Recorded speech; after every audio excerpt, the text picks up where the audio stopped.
Good afternoon, ladies and gentlemen. Welcome back to the best of the best tournament here live on Hexy's channel. My name is Dalsey, bringing the action with the man himself. Hexy, how you doing this fine afternoon? Doing all right. I can't wait. Last day.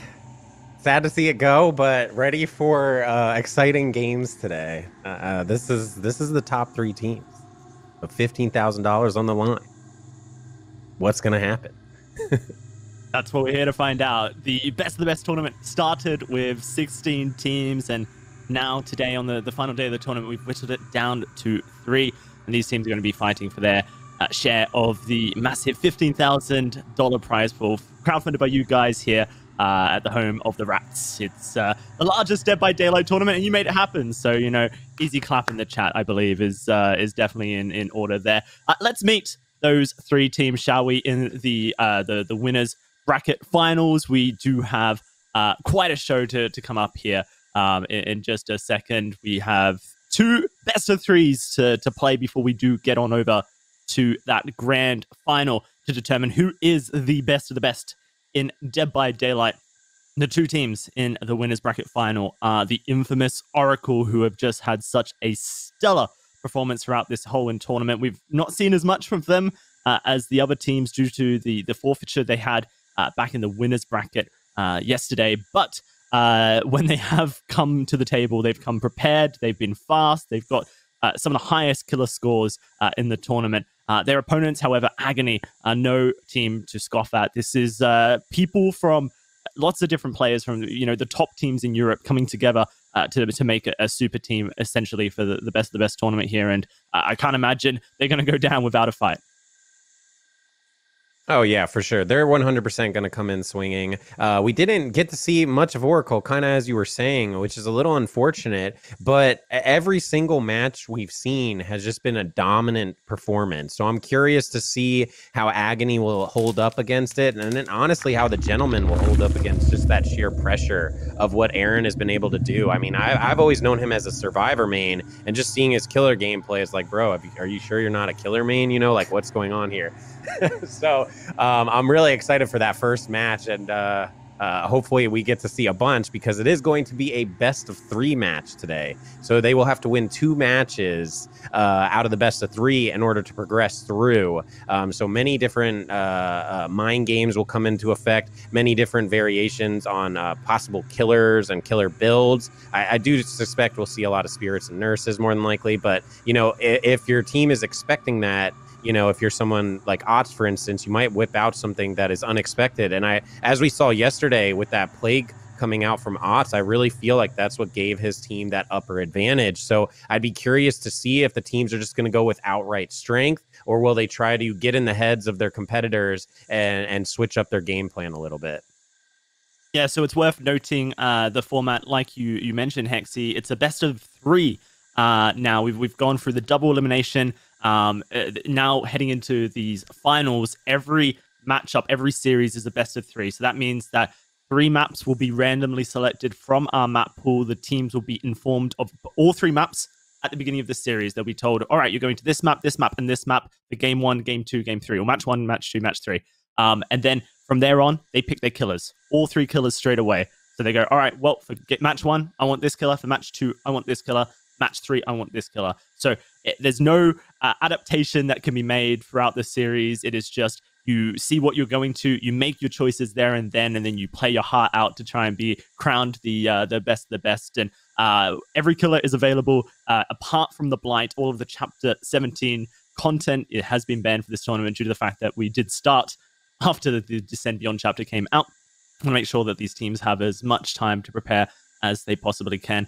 And we basically play things out like we did yesterday, in the sense that you play a round of killer, you then get scored for your killer performance, the survivors get scored for their survivor performance, then you switch sides, and whoever has the highest score at the end of that match is the victor. Except this time, you need to do it you need to do it twice, victorious, if you want to win the best of 3. So this is going to allow for even more precise contest and competition between these top teams. Agony will take on Oracle, and then the winner of that, they're straight through. They're in the grand finals. They are secured top 2.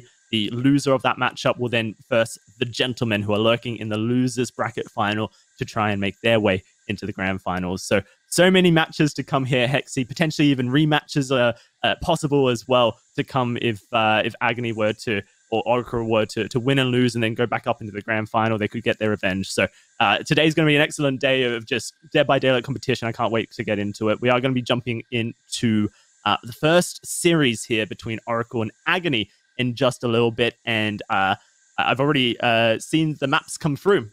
The maps for this series is going to be Dead Dog Saloon up first in match 1, the Thompson House in match 2, and then Shelter Woods will be the match 3 map that these teams have to deal with if they go the whole way. Oracle won the coin toss and they've chose to survive first, and Finger Guns on Killer has picked Nurse for the Dead Dog Saloon. Pretty expected. I mean, we'll probably see from both these teams. I would expect we're going to just see Nurse Spirit for their first 2 games almost every single time. It'll probably just be a variation of what map they're going to and what they feel more comfortable on, and then play that out. And then I'd be curious to see what their third killer pick is going to be for these teams, because we haven't really seen too much coming out of Oracle. So I don't know if he has more killers up his sleeve. Obviously known for his hillbilly play, but as you were saying the other day, he's pretty much saying, no, Billy, you're done for. You're in the past. Time to update my killer roster. So I mean, maybe this is the big brain gambit here, Hexy. Maybe he's been saying that ever since the rework, so that for this day here in the best of the best tournament, he can just pull out the hillbilly and surprise us all. I actually don't think that's going to happen, for what it's worth. But, all perks available for him now, so I mean, it's a possibility, right? That is definitely a possibility. It's worth noting that if you tuned in yesterday during day 2, you watched the double elimination stage. We had a killer lockout rule. Now that we are into the finals, all of the killers that got played in the double elims are reset as far as killer lockout is concerned. So in this best of 3 series, you have all the killers available to you, but you can only play them once in each series. So we're going to see Nurse here first for Agony, and then after that, they're going to have to pick a unique killer, and then a unique killer on top of that if they make it to match 3 in this series. So all the killers available once more. It gives the teams all of the agency to play their heart out in these series. And like you mentioned, we kind of expect that most series, or I guess this series between Oracle and Agony is going to go Nurse Spirit as like the first 2 matches in a various order. And then if they go to match 3, I have no idea what these teams are going to pull, because neither of them had to show their third killer pick yesterday, as they both went through the winner's bracket. Yeah, exactly. And just for anyone that is following along, maybe you're curious on the rules, we're going to try to make it as obvious as possible, breaking it down. You will be able to see on the overlay the scoring on the hooks, the scoring above, so you'll be able to follow along just in case you're not too familiar with the scoring. But if you want to go down with that, you can actually go to hexygang.com. In the type right corner, there is a tab, and it has all the information, all the teams, all the scoring, the schedule, the add-on bans and add-on restrictions. If you're curious as to why some killers aren't running their Ebony add-ons, they might be banned on it. Some killers actually have all add-ons available, as well as if you're curious of some of the stats that have been going down over the past 2 days. I actually think it's updated now for yesterday's thing. If you type in !stats in the chat, there will be a whole breakdown. You'll be able to see all the killers that were played, who performed the best, who got the most hooks, which perks were ran the most, which killer perks were ran the most. So you'll be able to kind of get that all broken down in kind of a pie chart. And it's actually kind of cool to see. I was a little bit surprised to see Camaraderie ran 35 times, which was our 4th most used perk in the game. You never see that in pubs, but in competitive play, we were seeing it. That's top pick right there. Yeah, I mean, you look at Deliverance just under it, ran 33 times by the survivors. I mean, we know as killer mains here, Hexy, that Deliverance is a really strong perk when utilized well, but it is just one of those perks that you just don't almost see in regular play, because it kind of requires a lot of coordination to have major impact. You know, in pub matches, someone has Deliverance, they just yellow off the hook in your face, and they run away with their sprint burst. You're like, really? Going to do that? But here in the comp play, like they wait on their deliverances. They make sure that the killer is contesting generators across the map. They wait for a player to essentially be pushed off a generator so that they can deliverance and then go take that over that generator for their team. You know, there's so much strategy being involved with all these perks, and Camaraderie is such an interesting one for the comp scene, just because, you know, like you mentioned, it is literally never seen. unless someone's doing a Steve Adept achievement. And then outside of that, you know, if someone's picking camaraderie in solo play, then you know, I'm questioning what their thought process is there, because it really requires like almost all 4 players to understand how camaraderie works and how they can utilize that perk to its full extent. Yeah, exactly. And speaking of deliverance plays, did you have any sort of like, while we're sitting here while they're getting this ready, did you have any sort of favorite moments from the top 8 yesterday? Because I had a few like insane moments, and it reminded me of Ryan's deliverance, where he deliveranced off the hook versus the pyramid head, and then got smacked down on the ground, crawled almost to the exit gate, and then hit with the D strike and was able to get out. So that was really insane. Hayden's play versus the Hag on that tight little loop there right by the exit gate, and the Hag actually swung so she could not teleport to her trap, and he narrowly made it out. That was insane. Those were probably my favorite. Obviously, Ott's bringing out the oddball picks. I really like that Plague pick and the Wraith pick, as a matter of fact, really just showcasing that, you know, this game, while we do have metas, and I do think we have a lot of like, you know, stronger killers, the weaker killers can still perform. It is possible to 4K. And as we saw, Otz's Plague game, I think, really threw off Shift W gamers and allowed him to score or tie for highest hooks in the entire tournament. As a Plague, who would have thought? And highest hooks, by the way, that's 11 hooks. So there are 12 hooks available to you. That's an almost perfect killer score on the Plague. Loved seeing that yesterday from Big Brain Otts, you know, pulling out the Devour Hope, but then utilizing the Corrupt Purge so that the survivors never got the notification that the stacks were there and ready to go. We do have a bit of a delay here. The team's not quite ready to jump on into the action. So maybe if it's possible, we can go over yesterday's games in the previous brackets. I'll get an idea from our production if that is possible in just a second, and kind of tell the story of yesterday for anyone who wasn't able to tune into the broadcast yesterday. We started off with some fabulous matches up in the winners bracket. The Invincible Kittens took on Pulse. Pulse was such a outlier team. Hexy, I don't think anyone really expected the action that they pulled out in the best of round of 16 action, but they were kind of nuts. I've just got note that we are actually ready to jump on in, but there's the winners bracket for anyone who wondered how Oracle and Agony got there. Agony had to take out Team Canapec, then the Invincible Kittens, and now they're in the winners bracket final with Oracle, who got a freebie in round 1. Shadow Dreams forfeited their match. Shift W, they were able to take out very convincingly on Shelter Woods, and now they're here taking on Agony as well. We are going to be loading into the Dead Dog Saloon very shortly here, Hexy, with finger guns taking the nurse to Oracle. We'll have to see exactly how Agony's killer is able to deal with this. Yeah, we'll really kind of see. I think the nurse is a good pick on this map. It can kind of get around the map. It's a smaller map. Only really having to deal with that building too much usually is kind of the downfall. But the nice thing is she can just blink right up there, right? And doesn't have to go up the stairs, go around the corner, all that sort of stuff. She can also blink right over to the gallows, as you were kind of saying, which is incredibly useful. And right off the rip, we see finger guns already blinking, just trying to get mobility, trying to get information, probably assuming that they're more than likely going to be hiding in the corner, waiting out the corrupt intervention. We saw this pretty commonly through a lot of the teams where they will hide on the corner of the maps and just kind of wait out corrupt intervention, denying the killer an entire perk slot. So more than likely, that's what we'll be seeing here. And it's a matter of 10 finger guns figure out where they are. It looks like he's running Rancor, Noed, Pop Goes the Weasel, and Corrupt Intervention. So only having the Pop Goes the Weasel for slowdown, but going more with that end game Noed Rancor, allowing a lot of pressure at the end game there.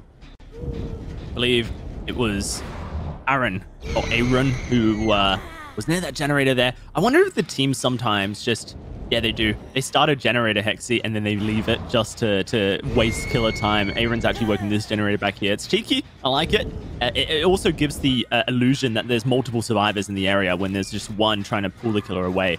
And now Zongar will take over the generator that Aaron was running. Getting a little bit of inkling as to the survivor perks here as Finger Guns tries desperately to spot someone out, and he has done so. There's going to be Aaron on the Claudette here, spotted out, who's been holding their sprint burst. Oh, maybe not spotted out, actually. Maybe not. This is the problem with Nurse, right? Yeah, he might have just missed it barely. I mean, if you're not like full attentive, oh, there it is, gonna get spotted right now, and a nice hit onto Zong. Tight little loop, so he's going to be blinking there, trying to gain vision of Zong, and it does look like he catches him on that. Others are all on the generators, so we should see the generators start flying here, but I don't know if they're that far along where it's going to be the biggest deals. But like I said, he doesn't have the Ruin enabled, so he's going to be looking for the pop kicks. And they do actually finish the den, which will give him full information off of that Rancor where all the other survivors are. He knows they're off to the left. Now it comes down to, does he go back to the hook or does he engage in this chase? Ooh, that's a really impactful generator completed there by Oracle. Typically on the Dead Dog Saloon, there is major 3 gens available toward the Gallows side of the map. Here we see Zonga attempting to jump into the locker to dodge out the swing. We'll see if he has decisive. He does not. So this is going to be straight back on the hook here for Agony's finger gun. A second point available, second hook stage available as well. Yeah, it's exactly what he needs to be doing as far as like getting that pressure early on. He struggled a little bit in finding people, and this map is like, as you see Aaron right in the bush here. Does he see it? He does not see it. Aaron, move a little bit. Oh my god. And that's the problem with this map, right? Like there's so many good spots to hide. Even though it is a smaller map, you can obviously break vision really well, and that's Nurse's biggest downfall. If you hide from her, she's not like incredibly mobile in these slow things, so she's constantly blinking, she's constantly want to be moving, and sometimes she'll miss those little details. You can see that there's a pretty okay 3-gen back on the Gallows side of the map here, but already Xeno's got quite a bit of progress onto this generator. The former Agony member now looking to try and run finger guns, and it looks like Nigel is working generator. Fingergun's going to take a hit onto Xeno, and if he can down him in quick speed, then potentially... Oh!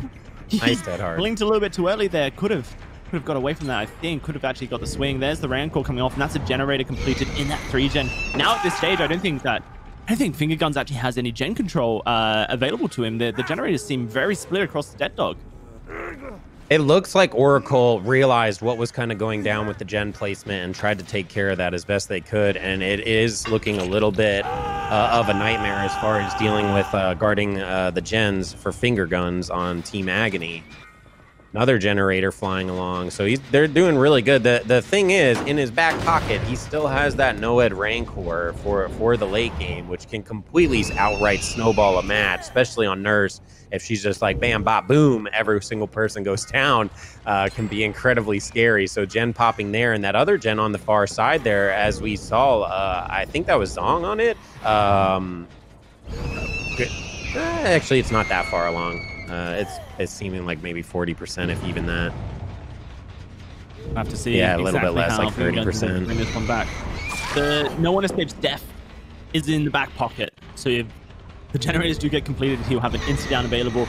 The Rancor as well is there to insta-mori your obsession. Nigel, the one currently in chase, could just go down in just a second if that last generator is completed just after the blink happens. And if that's the case, then I think you just potentially take the Mori. It's only 1 point though.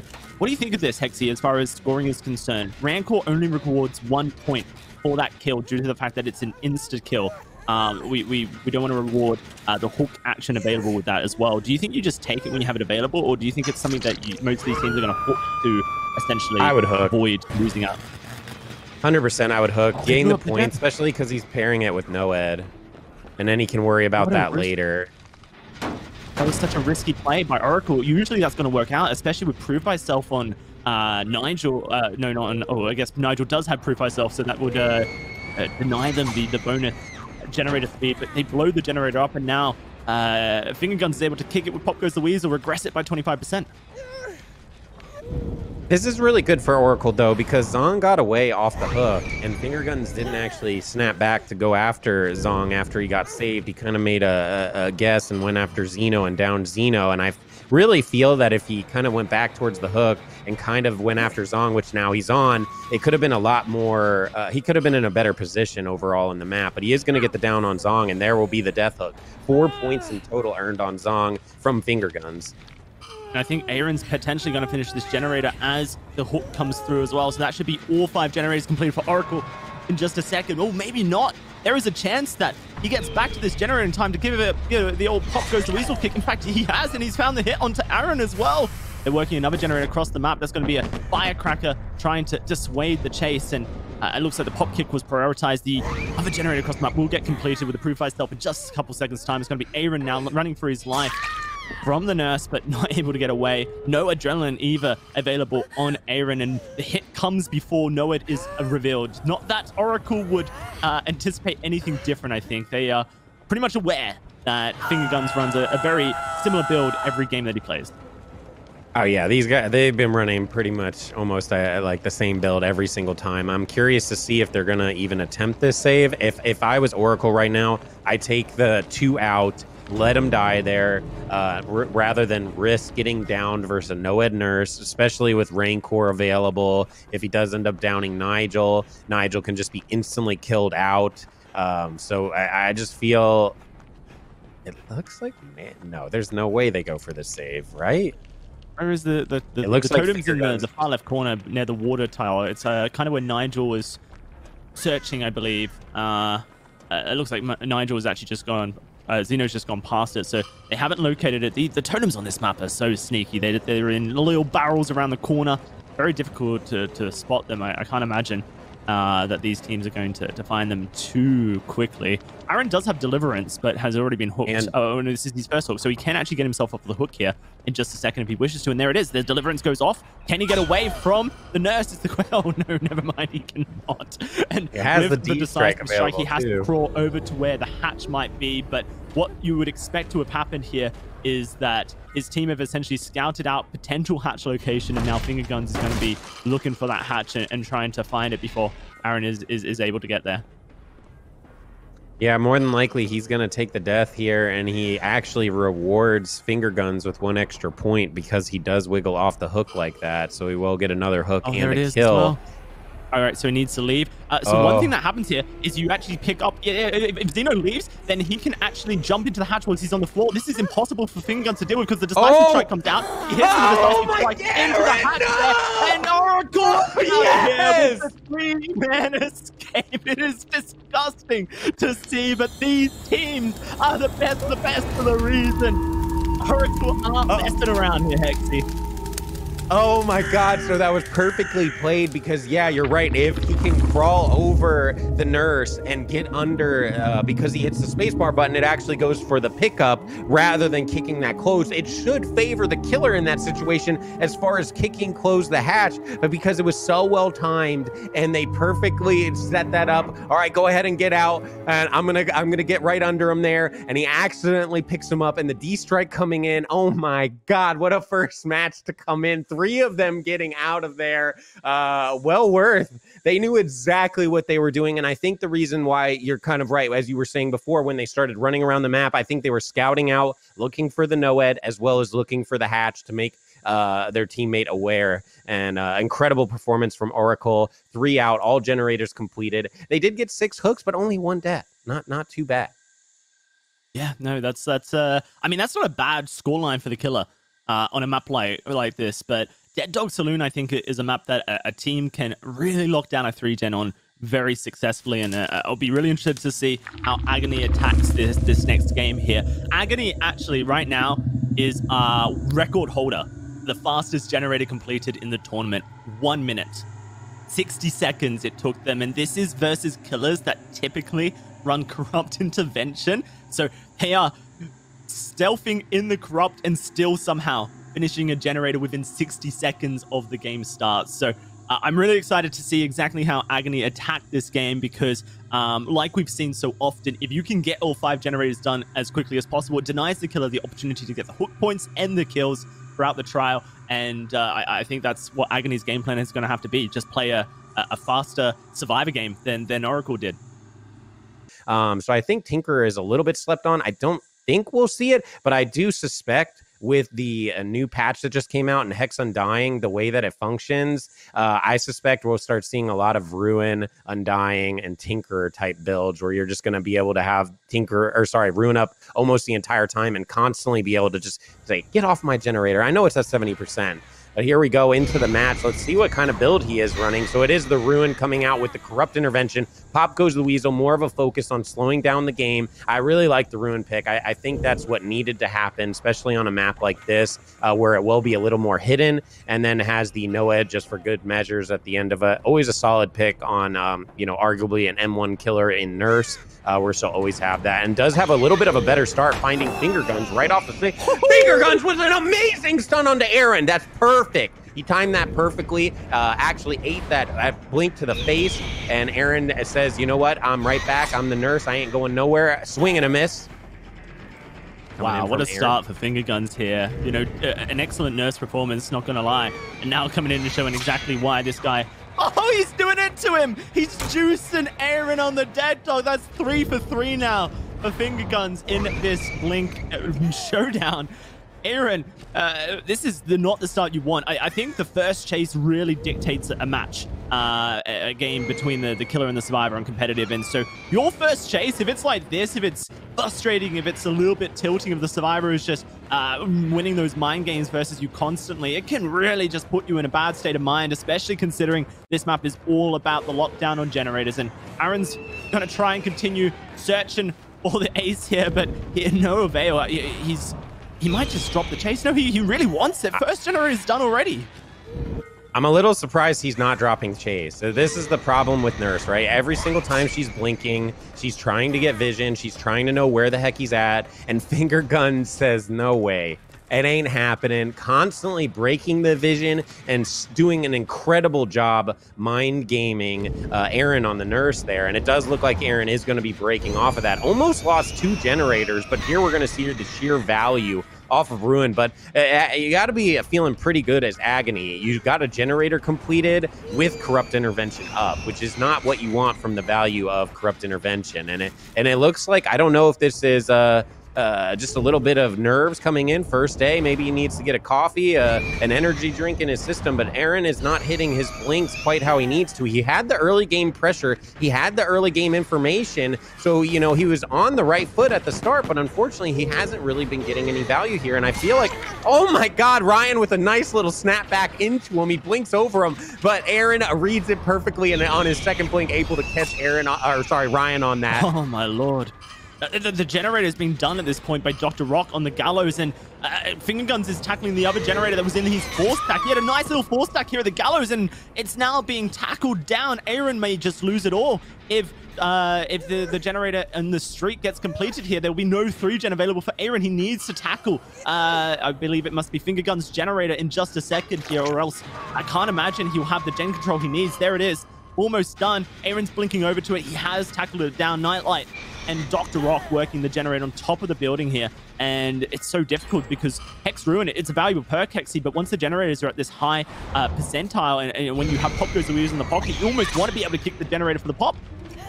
Yeah, exactly. You definitely want to be able to kick the generator for the pop at this. And as you see, Agony staying true to the name, where they were the fastest in the generators, and it's showing even here, almost 4 generators done. And I mean, this match has not been going on very long at all. Only a single hook coming out. This is going to be the second hook coming in on Nightlight. I wonder if this is a setup for a flashlight. It does look like a setup for a flash. Oh, barely misses it. Good try, though.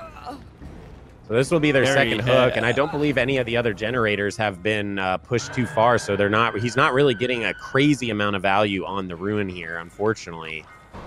Yeah, just a reminder on the scoring in the first game. I think it was 6 hooks and a kill, so 7 points total coming through for Finger Guns on Agony.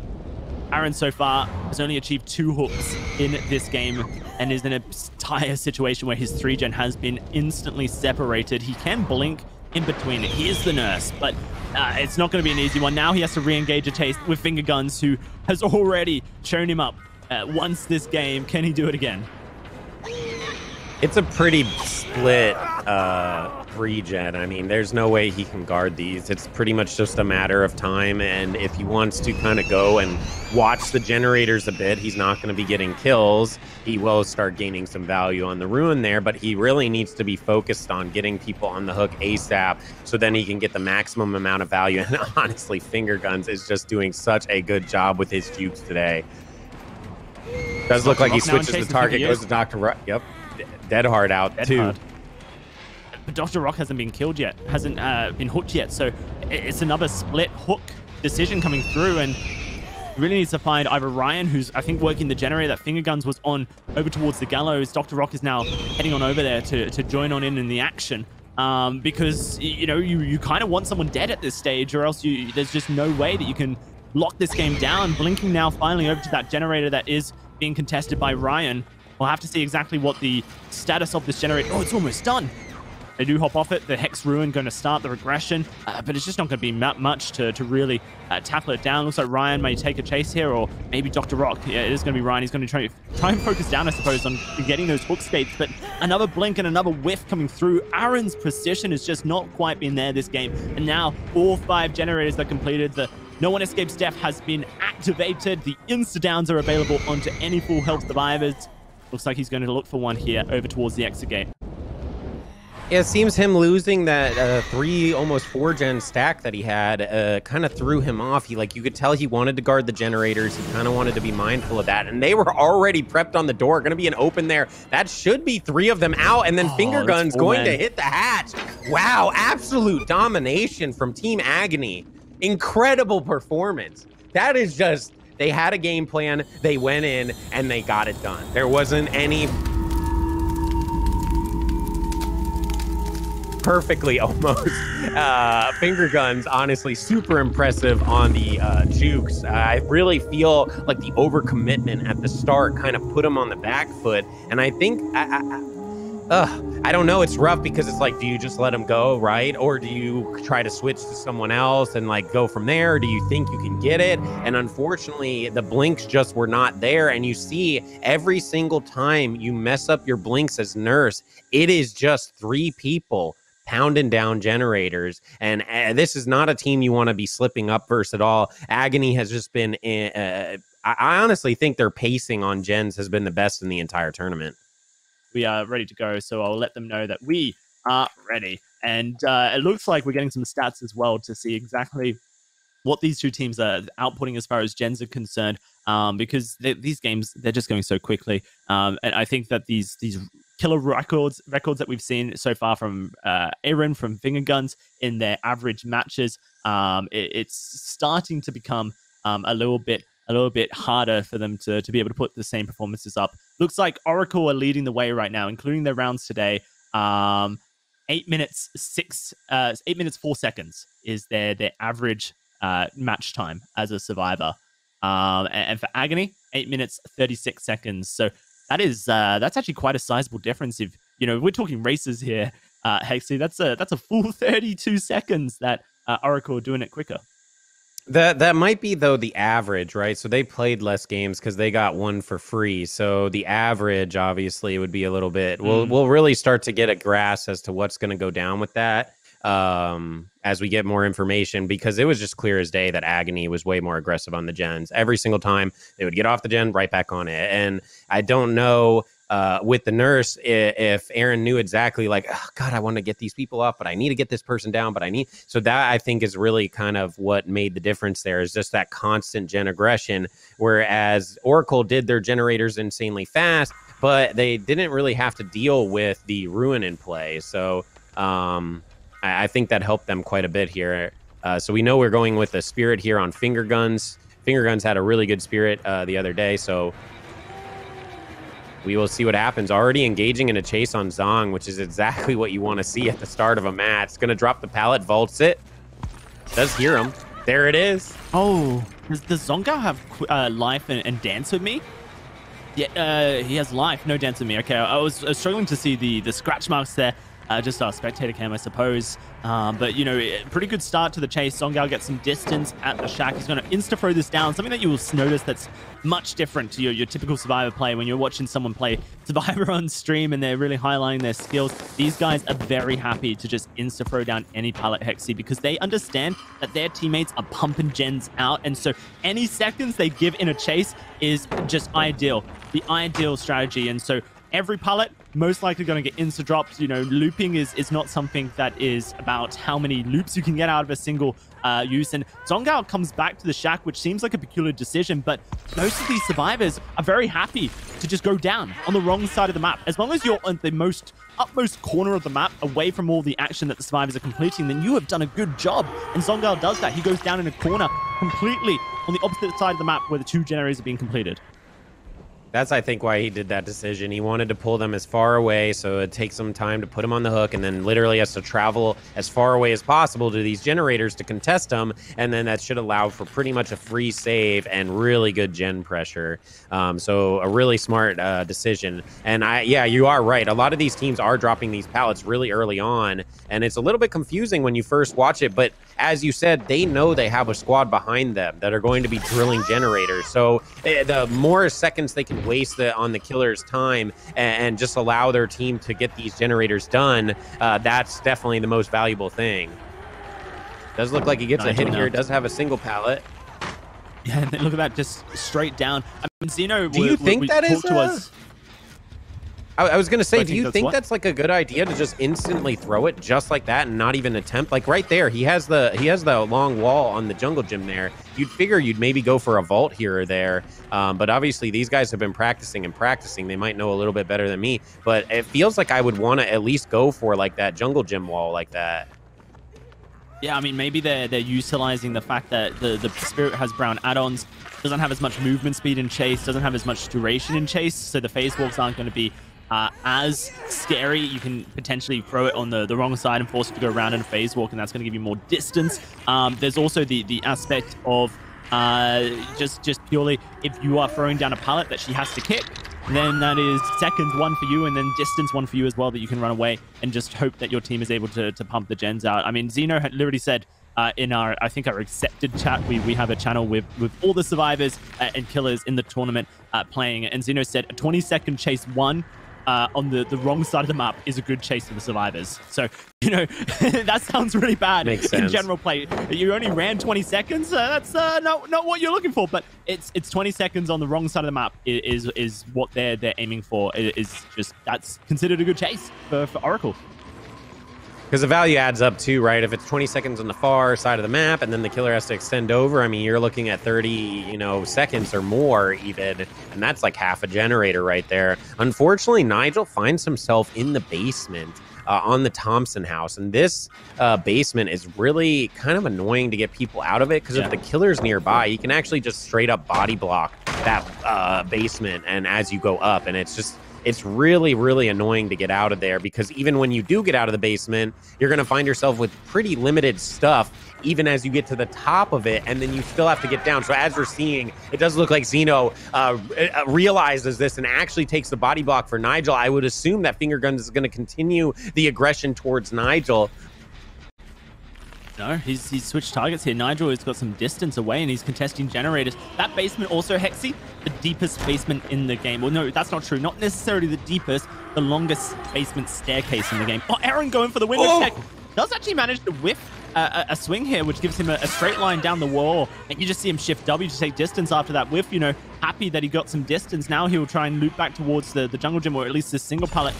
Let's see how he plays it. Oh man, he's going for a bit of a change in strategy. His team has thrown pallets down instantly, and he's crouching away from the pallets and going, never mind, we're going to go for it. The Zongao's already in an exit gate. Oracle think this game's over. The generator's being worked on here. Both survivors have to hop off of it. Both the Ace and the Nia, both injured as well. None of them with adrenaline. Nigel has the adrenaline, and it is going to be Zongao, I think, taking the generator, trying to pop that, but he's been forced off it as well. No adrenaline available for the Ace here. Aaron's still working his generator on the other side of the map. Jumping into a locker Xeno. It's a peculiar chase. I'm not sure why you do that. It just increases the time that the killer has to hook you. It decreases. Yeah, I'm a little confused on it, but it does look like he has Deliverance equipped, so he can actually get himself off the hook completely, and he just chooses to immediately do that. So these teams will pretty much know that they're going to have Noed equipped, and it's a completely different performance than we saw the first one. This time they are just hyper aggressive on the generators. It feels like they're pulling the killer away from those generators on repeat. A little bit easier to do with Spirit than it is Nurse sometimes. And as you see, we should get the door here. I'm curious if they're just going to go for the 3 escape. I would assume that.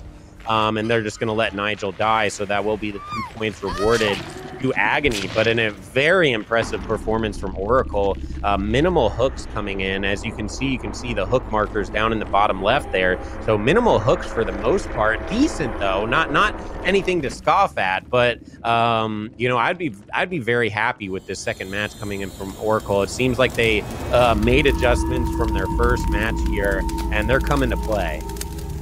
Yeah, absolutely. Oracle, very dominant game here on the Thompson house. This time giving up even less hooks than on Dead Dog Saloon and getting the 3-man out as they did previously. That's going to be only 5 points awarded total to Agony. 4 for the hooks and 1 for the kill, with Oracle taking home the full 16 points available, or 18 points is available for Survivor, I should say. The Generators awarding 10 total, Escapes awarding 8 total if you can get all 4 out. Very, very hard match to now bounce back from for Agony. You know, they essentially have to get potentially either a 4-man out with a couple more hooks, or a 3-man out with less than 4 hooks to win this. So we'll see exactly how Agony are going to tackle this coming up in just a second here, as we will switch sides here for game number 1 of the second match of the winners finals. I mean, Oddstarver wants to know your location, Hexy, because so far he's been the meta breaker of this tournament, and later on today he'll be taking on the loser of this series, and maybe we'll see him, you know, champion up another mad combo of picks here when he gets his map pool coming on through. But that's something to look forward to, especially to any of you fans there of the Gentlemen. They are lurking, waiting, watching this series with bated breath to see who they may be taking on in the losers bracket final shortly after this series does conclude. We are currently waiting on the matchup here between Oracle and Agony to continue. Not entirely sure what the holdup is. It is going to be Oracle playing Killer. It is going to be Aaron picking up the Spirit, and Agony looking to try and bounce back from a very dominant Survivor scoreline of 16-5. We are actually loading in to this second game here of the match number 2 series here between Agony and Oracle. Agony currently leading the series 1-0. Oracle looking to bounce back in the winners bracket final. See if they can do it here on Thompson House.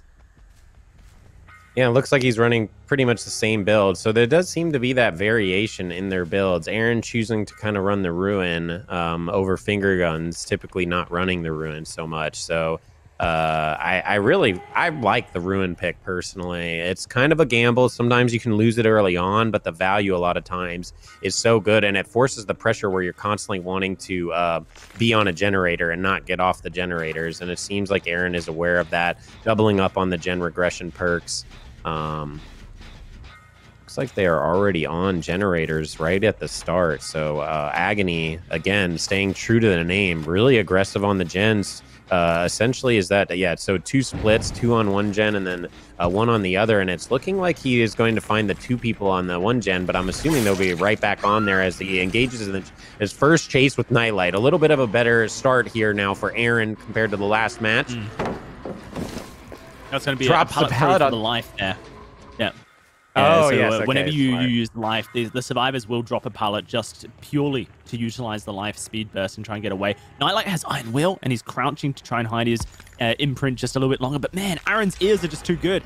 He's going to find Nightlight in the corner here, and that is going to be a down coming in just a second here. I've just got confirmation from our stat team, by the way, Hexy. Agony played the fastest survivor round that we've had all tournament on the Dead Dog Saloon in a matchup that it seems very difficult to come back on. So if they are able to replicate their performance here on Thompson House, then we could potentially have a series on our hand between Agony bringing it back even harder than before. But right now, Oracle looking to try and close it out, and it is going to be Finger Guns taking the chase, the man that gave Aaron so much struggle over at the Glaive of Glenvale. We'll see if they can continue to do just that.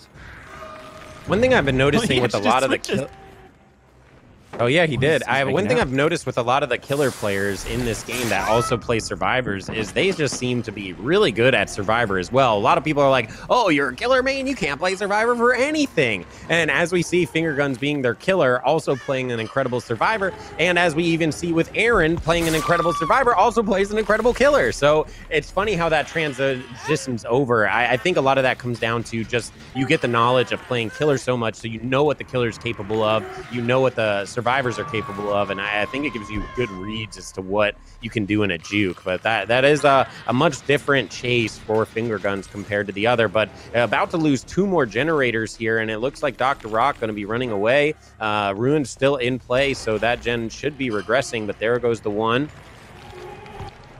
Yeah, they stacked up on that with Proof Myself, Brian and Nightlight to get that one done, whilst Finger Guns sits on his hook, running the camaraderie and the deliverance, but deliverance not going to have any impact if you get hooked before you're able to find a safe rescue, and unfortunately that is the case here for Finger Guns, losing a perk slot just due to the way that the game has gone down so far. Dr. Rock's generator, by the country, has actually regressed quite a little bit here, been left for some time, so a decent amount of regression coming through from the Hex Rune. Very different type of game that Aaron's been able to play so far on Thompson House. We'll see exactly how Aaron is able to play this one out and continue the proxy camp. He must have quite a few generators around this area. Usually if you're going to proxy camp this hard, you really are looking for the generator control. If you notice, he does have a very strong setup. The gens are very, very close to one another.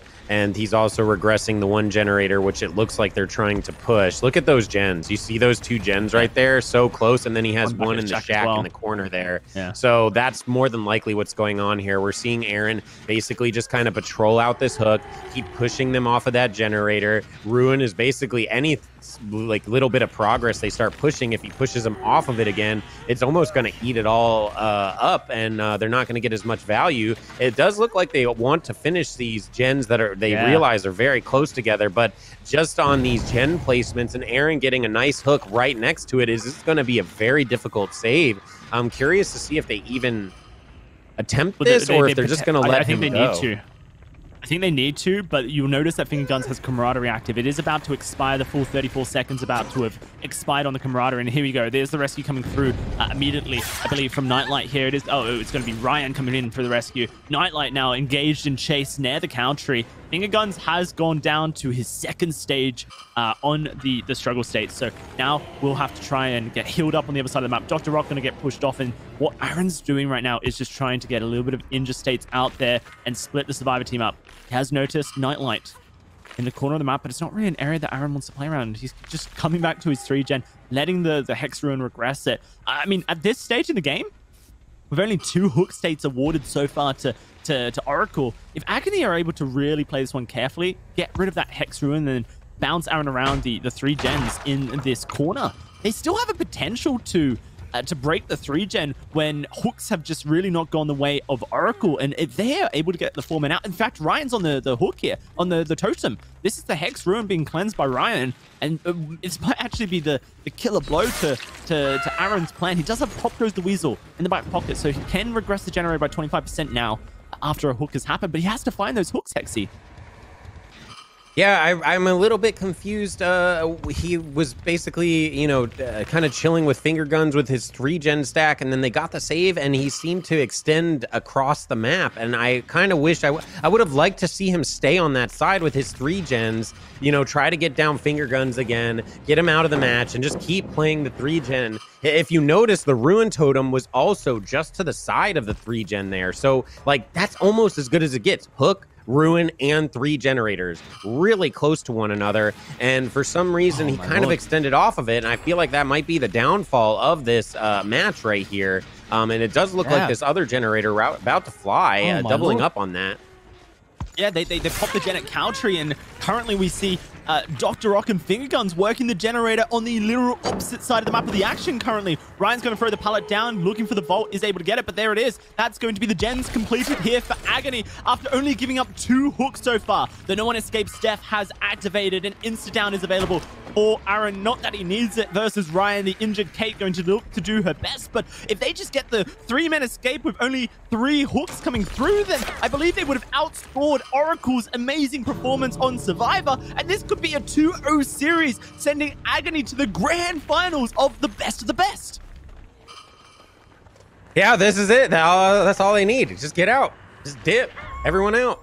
Lose one. Oh, there it is. Whatever. Can they heal it? Oh, they're going to try to do the heal strat. They're going to try and do the heal strat. Can they do both? No, they weren't quite able to get the heals on both. That is going to be the pickup coming through onto Ryan here as he gets carried away. Finger Guns looking to try and pick up Dr. Rock. I'm not entirely sure if they can even contest the unhook. No, they can't. They have to both escape here, and that's exactly what they're going to do. If they get all of them out, though, it's a dub. Oh, the deliverance! That's why they were waiting! Ryan's does he have D-Strike? Again! He does. It's the same repeat. Oh, my Lord. It's a repeat. Ryan, Deliverance, DS coming on through for the 4-man escape. Oh, no. Not just yet. We spoke too soon. The decisive strike bugged on the Spirit means that Finger Guns is going to go down. That's going to be an extra hook state coming for Aaron. Does that tie up the points? I believe it must do, because you'll get the hook and the kill coming through. The DS play on the Deliverance went wrong, and Agony had victory in their hands. They tried to juice them, and in doing so, they have tied the points up 21 apiece here in the second match of the winners bracket final, Hexy. Crazy. You couldn't ask for a better ending there. If they didn't have, so for just people that are like, why the heck did that D-Strike not work? There's actually currently a bug with D-Strike on a huge chunk of the killers in the arsenal for this game. It is actually only a 2-second stun currently, which is a bug. It should normally be 5 seconds. And if it was normally the 5 seconds, Ryan would have just got out for free pretty much. That would have been done hook, line, and sinker, but because he wiggles off and because of that crazy recovery, unfortunately, with the bugs that were dealt with, able to get another smack there and rewarding him multiple more points. If they would have just left, they would have won that. It's impossible to know that, Hexy, in the moment when the criteria for Agony to win that series, that match, was so small to begin with. Agony literally needed to play the perfect game of Survivor, deny as many hooks as possible, and just escape with a slightly less hooks than given to Aaron's killer than we had previously. This is going to be a draw in match 2. And what that means for the draws is that we are going to be doing a tiebreaker match here, Hexy. The Thompson house is going to be re-rolled again. We're going back to Thompson house, except this time, they have to pick a new killer. Now, both of these teams picked Spirit for this round, which means that they cannot pick Spirit. I suspect we're just going to see a double up on Nurse, and they're going to go back to their next best killer here. But there's the potential that we see some variants. We're also going to keep it in the lobby. So that means that Aaron will be playing killer into Agony first up, and then Finger Guns will bring it back for Agony. So a bit of a reverse order coming through. But man, oh man, that was such an unforced error from Agony. And I mean, I don't want to be too harsh on them because we have all of the information in front of us. We know the points. They can't possibly have known the counter on the points. It was so close that of course they're going to try and make that play. With the Ruin in it as well. Like, it doesn't get better for the killer when you have a 3-gen stack and your Ruin is in the 3-gen stack as well. That's the perfect dream for any killer playing in Dead by Daylight, especially in the comp scene as well. We are going to be getting this tiebreaker match underway. For those who are just joining us, wondering what's happened so far. Match 1, Dead Dog Saloon. It was Agony who took the victory over Oracle in exciting fashion when they both brought Nurse to the table. It seemed like it was an impossibility, but Agony played the fastest Survivor game we've had so far in the tournament, and they outperformed on points when it came to their matches there. So they've taken the first match of this best-of-3 series. Here on the Thompson house, it would have been Agony's victory again. They did it to Oracle one more time, but the points were so close and the team didn't quite know that they had it in the bag. They went for a risky play with a Deliverance decisive strike, and they were not able to make it happen. They tied up the points, and it is going to be a tiebreaker match. Now, I don't believe we have this updated on our website. There was some confusion about it yesterday, but all the players have known this for a week or so now. The tiebreaker match rule. What happens is you essentially reverse the sides. You have access to your entire killer pool again, except for the killer that you have just selected for this match. So you have to choose a brand new killer for this map, but you have access to everyone else in the killer pool. If you cannot find a victory here, points-wise, then we will just take your blood points from Game 1 and Game 2 on the killer roll, add them both together, and the victor will be determined via blood points. It's a little bit of an arbitrary way to close out the tiebreaker. We would love these teams to be able to do it in the trial, Hexy, but the show must go on, and we can't just keep re-rolling tiebreakers constantly through the day. Yeah, exactly. We don't want it all day of just tiebreaker after tiebreaker after tiebreaker. But it does look like it already on to Ryan at the start of the match. So a nice catch there from Aaron. A little bit of a better start for him this match than the previous. So this is exactly what you want to see. If he can get this early down right off the gate. And it does look like he's choosing to switch targets. More than likely, none of these teams really running any sort of healing perk. So the only healing they will be doing is the cross healing. And I'm assuming he wants to gain value on the ruin. So try to blink, get the hit, leave him injured, possibly catch him on later down the road, and then be blinking around as you're seeing here, finding Nightlight and pushing him off the gen. And now that gen will be regressing here at the 200% speed. What a little blink there from Aaron. So what typically you'll see the survivors, beautiful timing on the swing to get through the dead hard. What you typically see these survivors doing is playing the 50-50 game at pallets, Hexy, and basically waiting for the nurse to blink into the pallet, and then they throw it down, trying to time it for the blink land so that they can stun the nurse as she lands and prevent the hit coming through. Aaron purposely blinked outside of the pallet. He blinked to the side of the pallet so that he could get the second blink after Nightlight through that pallet. And oh my lord, Dr. Rock, you've been spotted! You think you sneaked in where you're clawed at? Nah, Aaron's right on you. This is a much better start from Aaron on the nurse. He is definitely showing up here on Thompson House. Look at his build.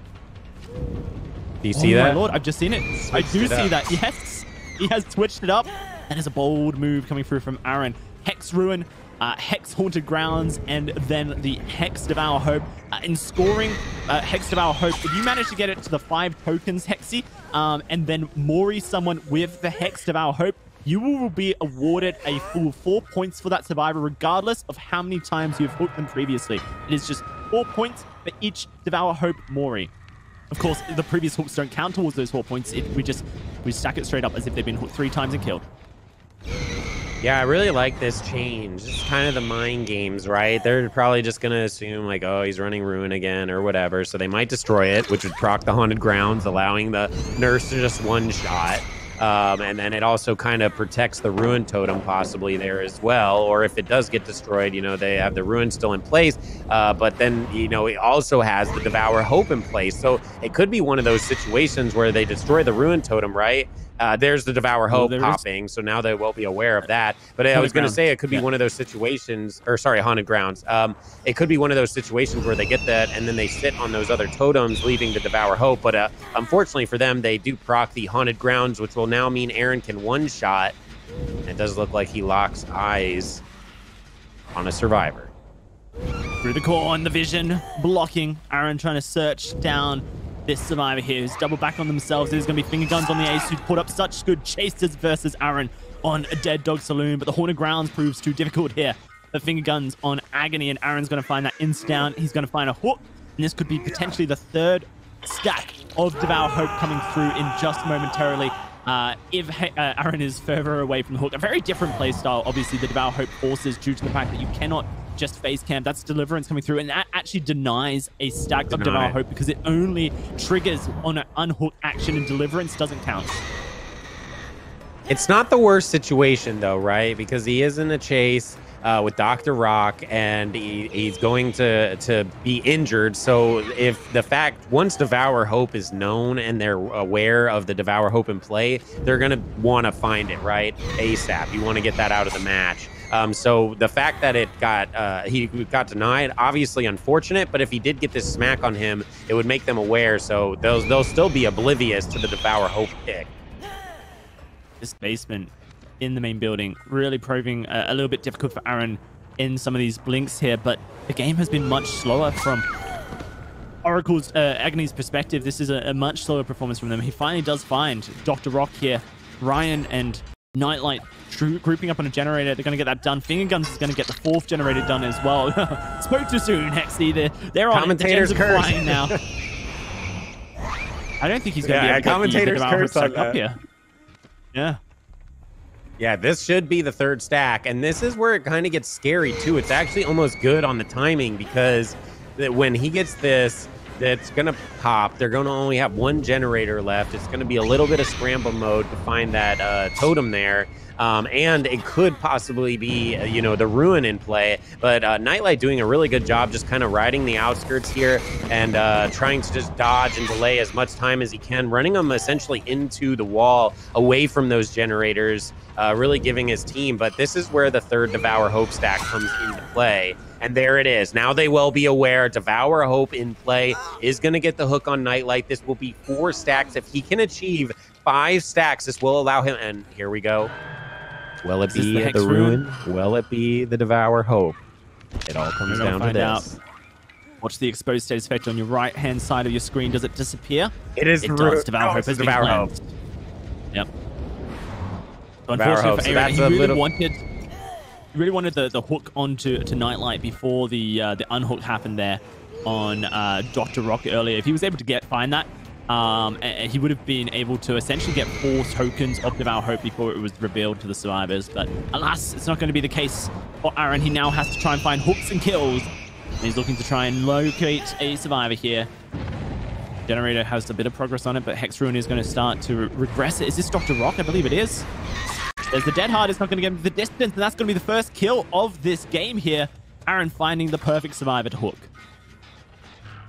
Yeah, that's great. This will be a death here, and if you notice, he's basically playing with 1 perk now.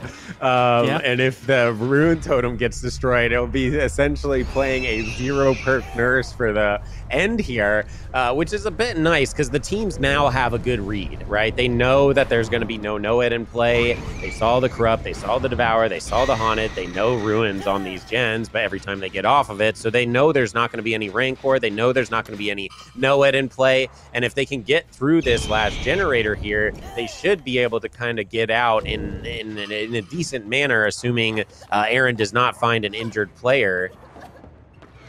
Looks like he does spot Aaron, Nightlight and is going to be on the chase.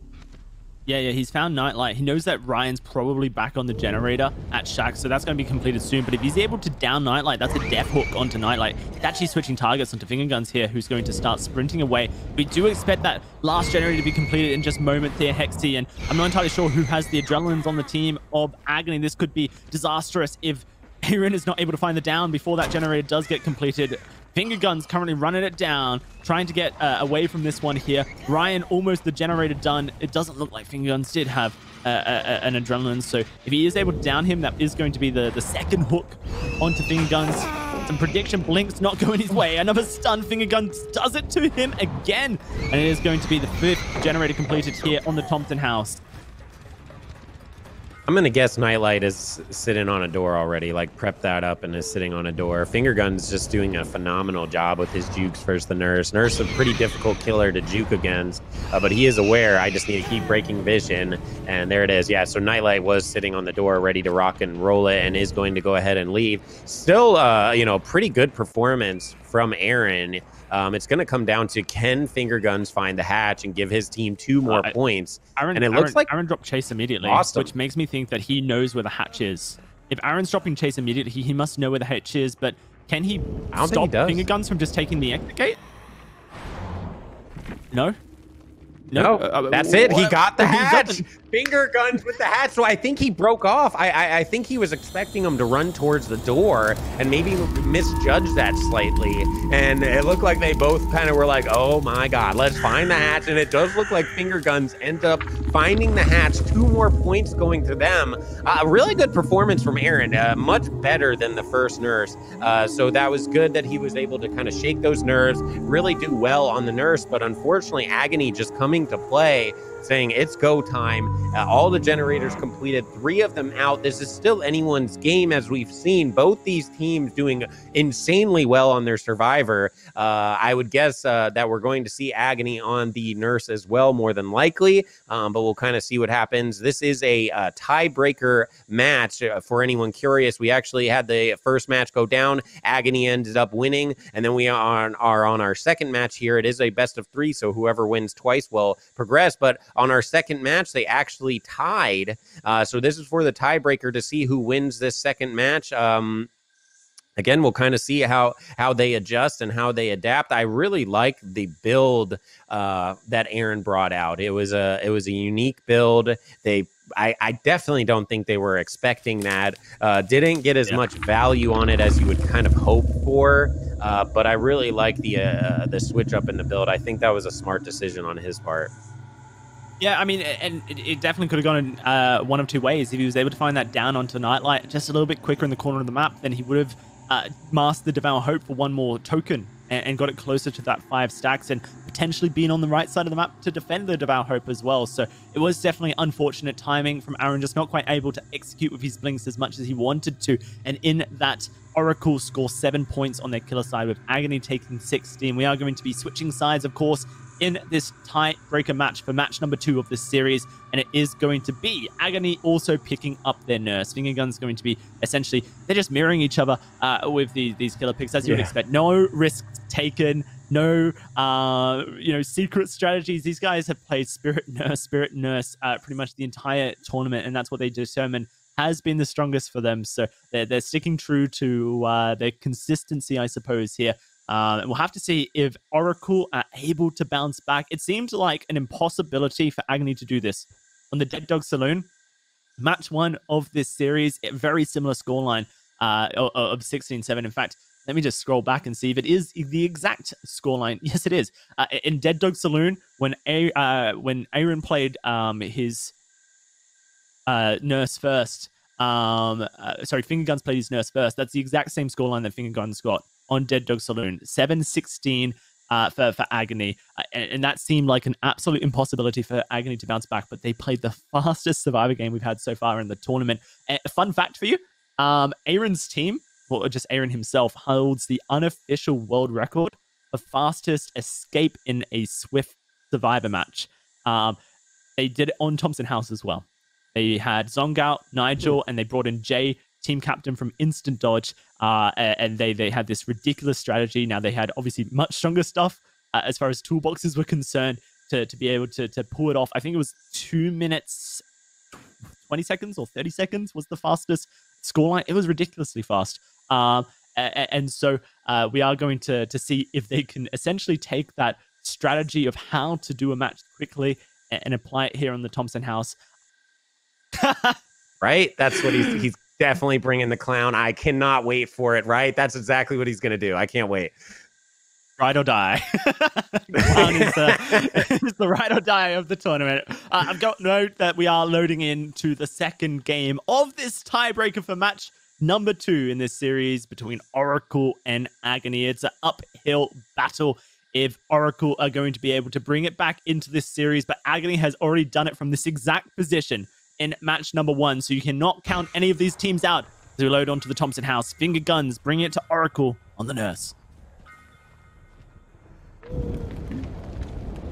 Yeah, so we're going to see the normal starts with the corrupt intervention. They're going to have to be... And this is exactly what Fingerguns needs. Instantly finds Xeno right at the start of the match.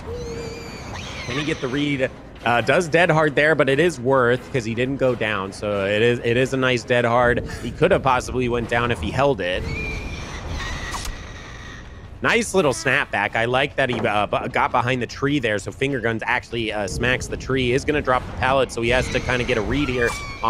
Does end up reading that wrong, and that's a nice pallet placement by Xeno, dropping that. He either needs to kick it or just keep blinking, but obviously it's a nurse. They're going to keep choosing to blink, but it does give that slight distance, and then it added an extra, roughly 10 seconds to that chase. So good play by Xeno there.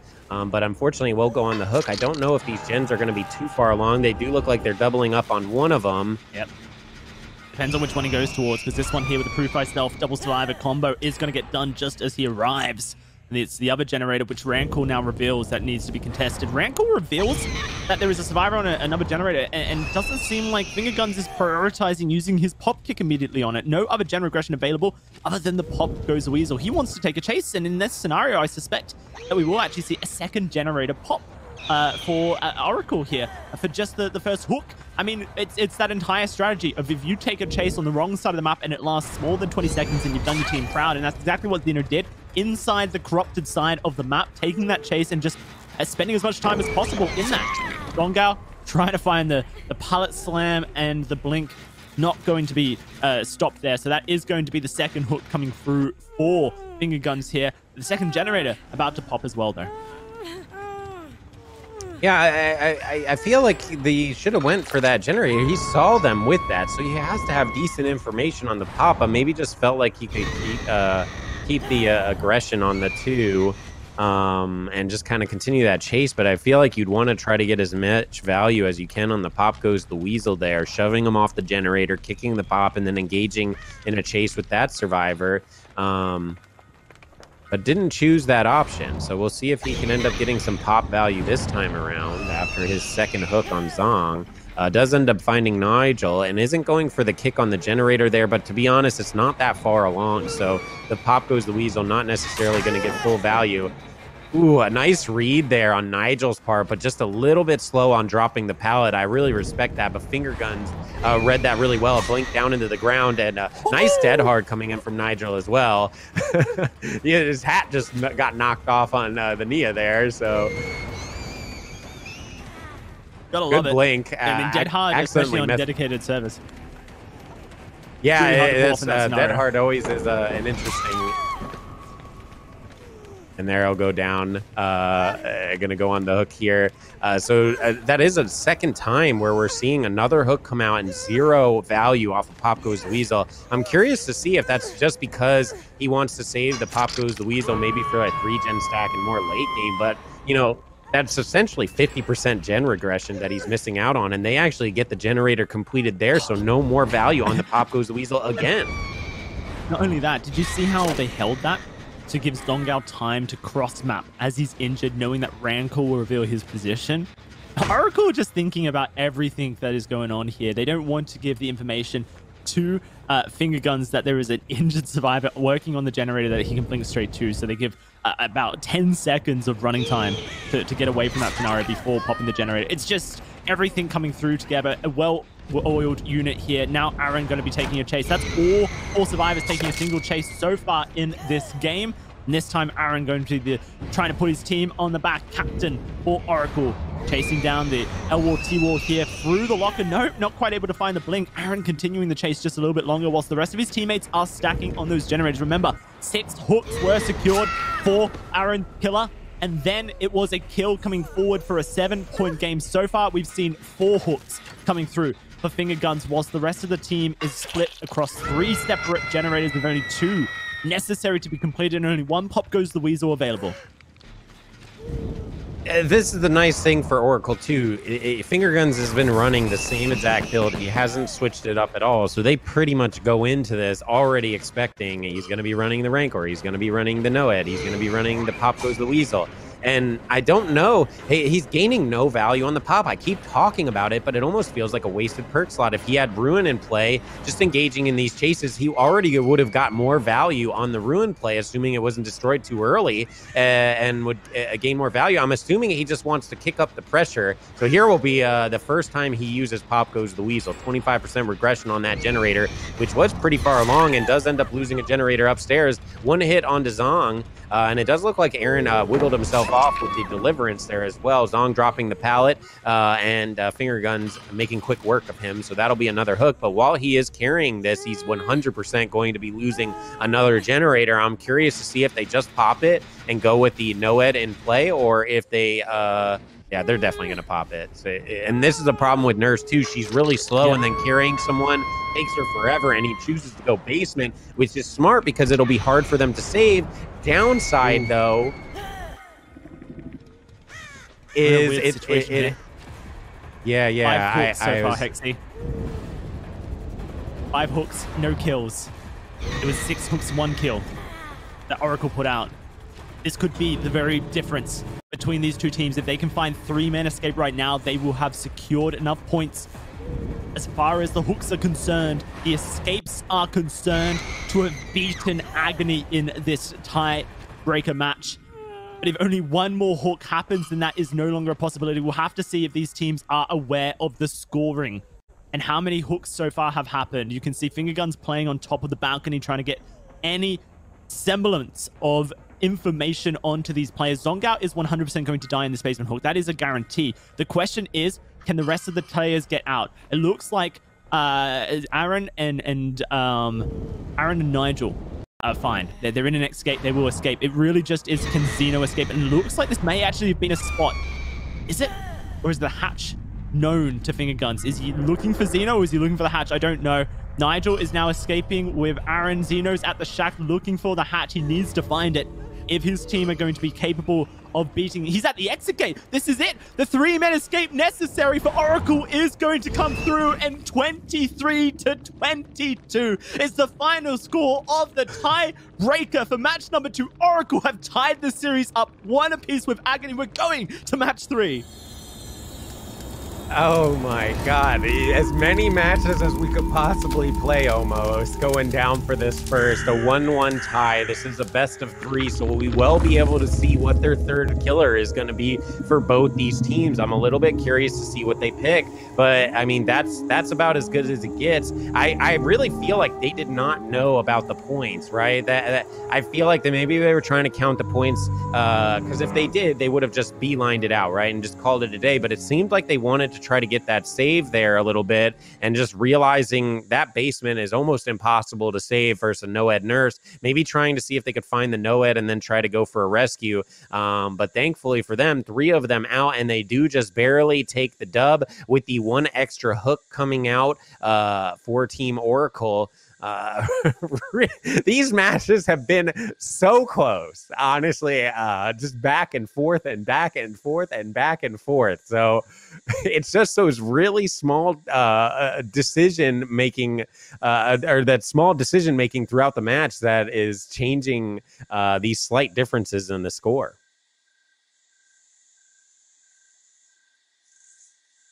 So we will be going into the best of 3, which means we will be able to determine what the third map that was locked in. We will also be made aware of what the killer they will be picking that'll be coming up. I'm a little bit curious on that one, because they've already picked the nurse. They've already picked the spirit for both these teams, pretty much mirroring each other. I wonder if they will mirror each other in the final pick, but what do they feel is the top third killer, I should say, because these teams aren't going for mind games. They're not trying to confuse each other. They're not trying to, I'm going to do this, I'm going to do that. For the most part, obviously Aaron had a little bit of a slick build, but for the most part, they know what they're going into. So both these teams are probably going to pick what they feel is the third strongest killer in a comp scene.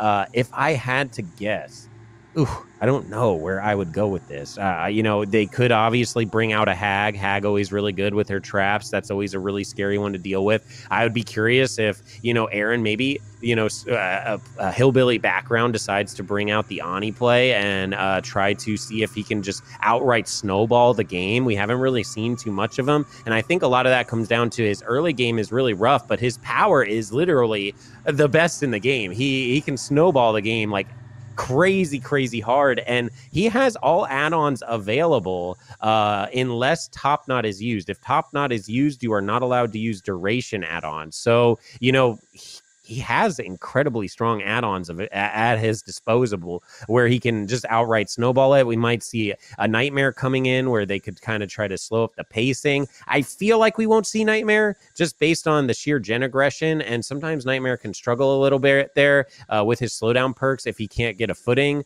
and get maximum value on his slowdown perks. I don't see us seeing Huntress. I don't know if either of these teams have Huntress at their disposal. Trying to think. Honestly, Executioner. We might see Executioner for that Pyramid Head for those cages and stuff. I know a lot of teams have been valuing that. We are rewarding full points for the cages, so they do count as normal kills and normal hooks.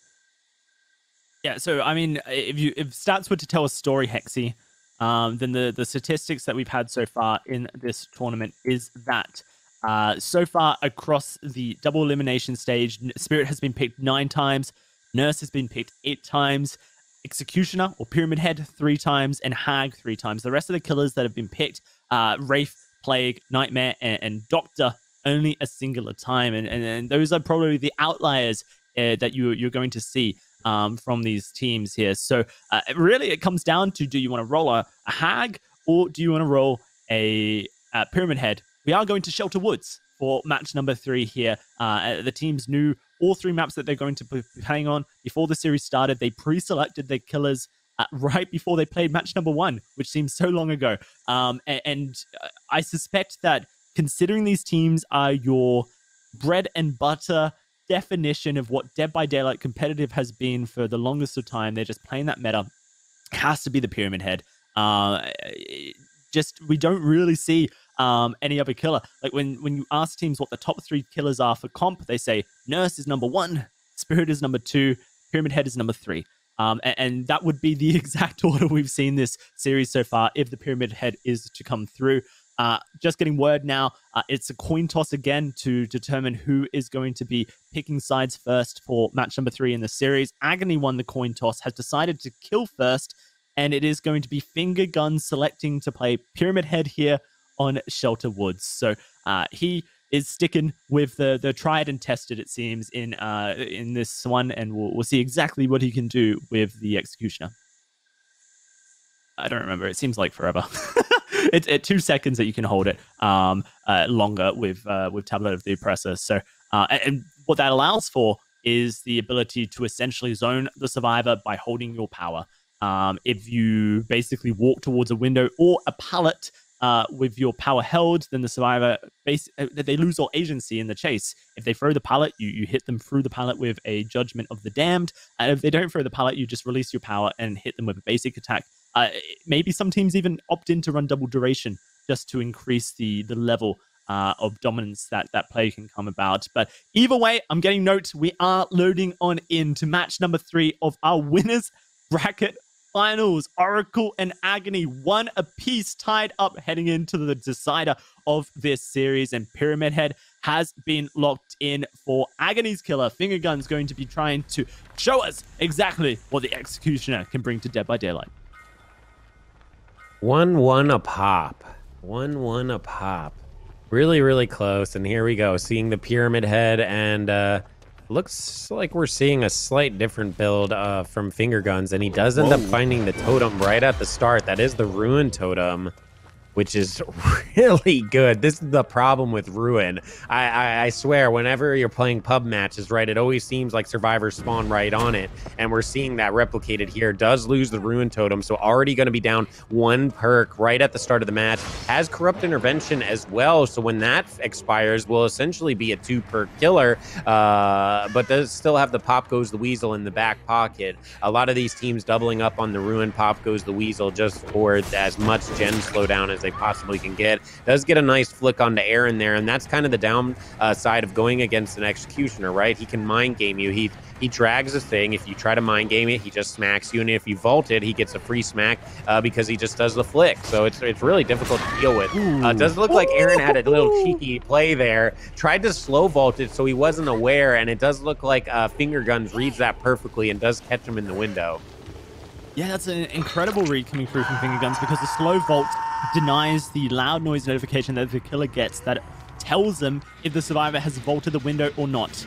Looks like Agony, Oracle have stacked up on 1 generator, but the Rancor reveals the secondary survivor on a generator, and it is going to be immediately a switchover coming through from Finger Guns to try and find that survivor in the wings. You can see even on Aaron's cam that they have sprint bursted away, and they're looking over their shoulder, desperately trying to get away from the Executioner here. Looks like Aaron going to get the rescue from Xeno, so it must be Nigel and Chase trying to get the distance. Wonder if we'll see the Finger Guns coming back to the hook. He never applied Torment to Aaron via the trail, so he cannot send him immediately to a cage unless he is able to do that. And most of the survivors know that if they can just run straight lines, Hexy, never really doubling back, never really looping the Pyramid Head, then they can just ignore the Torment Trail altogether and never have their hook post denied from them. So what I expect we see from Oracle is very safe looping. They're probably going to drop the pallet a full 9 meters away from the Pyramid Head if possible, and force the pallet break where possible, and then leave the pallet immediately so that they can never get trailed by the Pyramid Head as well. Yeah, you want to try to keep the Torment off you as much as possible, because once it's applied, it is on there for good. The only way to remove it is to save someone from a cage. And that's pretty much the only way to get rid of it there. The nice thing with Finger Guns playing this one is he actually took advantage of his Pop Goes the Weasel this time around and did kick that generator, so does get the 25% regression. Is in the chase with Nigel here. Nigel doing a really good job trying to hit him with a little 360, hesitating it. I think he was waiting out the Dead Hard to see if it came out, Finger Guns that is, and Nigel obviously didn't have the Dead Hard and goes down. Does look like he's going to lose another gen, too. Yeah, it is losing another gen. Oracle are very fierce when it comes to the gen speeds here. The fastest team in the competitions over all of their matches averaged is Oracle on the Survivor side. Inguns opted in to bring Wax Stole as his secondary add-on. So that would be Burning Man Painting and Wax Stole, which increases the Judgment of the Damned a full 2.5 meters. Up to 10.5 range.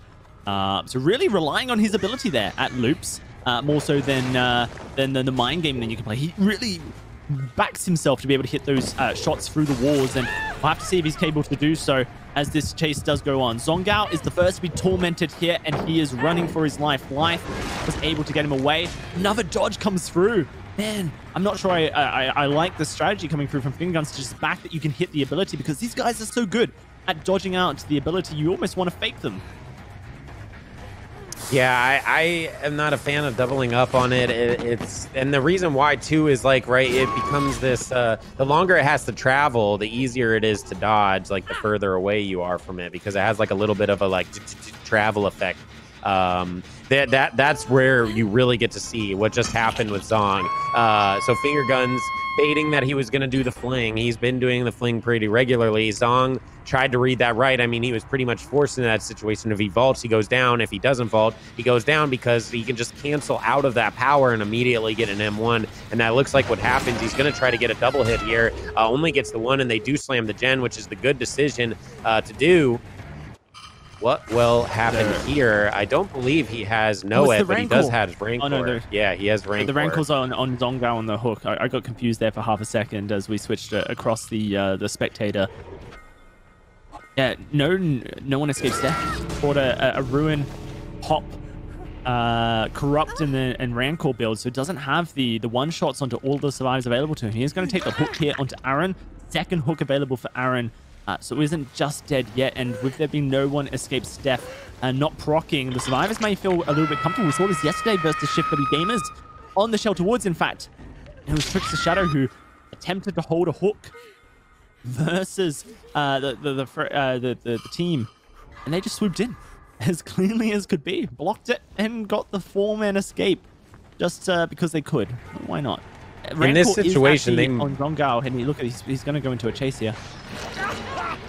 Yeah, I was going to say, in this situation, they might just want to try to get Zong out of the match as best they can to avoid the Rancor and try to still get the save on Aaron, which it does look like they get the save on Aaron. Zeno knows that he really wants to get Zongao out of the match because of the Rancor in play, but it does look like they're doing a really good job with the body blocking. It might be a fling to try to determine if he can get this. Actually downs Aaron, I believe, because he has the D-strike still available, and Zong should be able to get out on this. It does look like that ends up happening, and they are staying in the match. I'm pretty positive Aaron has D-strike. Zeno has a flashlight. Zeno has a flashlight. Zeno hasn't. Oh, he's going to look towards the X gate. Oh, there's the Torment Trail. Yeah, I mean, he hears it, so there's nothing going to happen here. Aaron, I believe, does still have decisive strike. He does have D-strike. So he is. Yep.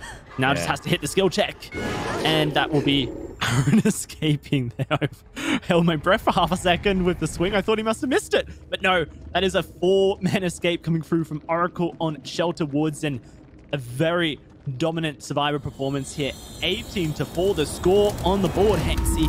Match number 3 of this winners bracket finals. Yeah, really well played on their part. I like the adjustments. I like what they did. I like the body blocking at the end to deny the Rancor play. And I'm assuming the reason they stayed in the match like that is just because they wanted to hit the D strike and just fully make sure that he would not be able to down Aaron again. So just kind of delaying that while he was crawling out. So I really like that. It's a really good position for Oracle to be in. All 5 generators done. All 4 of them getting out 18 points in total. They can pretty much clean sweep this if Aaron can go ahead and just get a few hooks. Even if he just gets like 1 kill or so, it's pretty much going to be a clean sweep for them. A very dominant performance over the really close games we've seen throughout. This is probably the furthest gap we've seen. I don't know if Oracle is just starting to get a read on Agony now, and they're starting to get in their minds, or what exactly is happening there, but almost like a completely different game from what we've seen from the previous matches. Yeah, no, I'm with you there, Hexy. And and it could just be that Shelter Woods is one of the larger maps, and Pyramid Head does not have that map mobility to deal with it quite as well as for the previous 2 killers that we have seen so far in this series as well. But like you mentioned, for Aaron, he goes into this match with the assurance, right, that either he hooks a survivor 5 times, 5 survivor hooks, and then he doesn't need to kill anyone, and he would have secured the lead. Or if he can kill a survivor, then that reduces the amount of times that he has to hook someone. In fact, I think if he kills a survivor, that's just GG. Perhaps he may just focus on camping out his first hook and denying the unhook coming through. And on Pyramid Head, that can be really tricky to deal with, because if they're caged, then there's no decisive strikes, no borrowed times to come through. You can pretty much sit out of range of the cage's teleport, and then attack the survivors rescuing, and there's a possibility you can dead hard off that. If you get a frame perfect, there's the smallest of possibilities, but it is so tiny.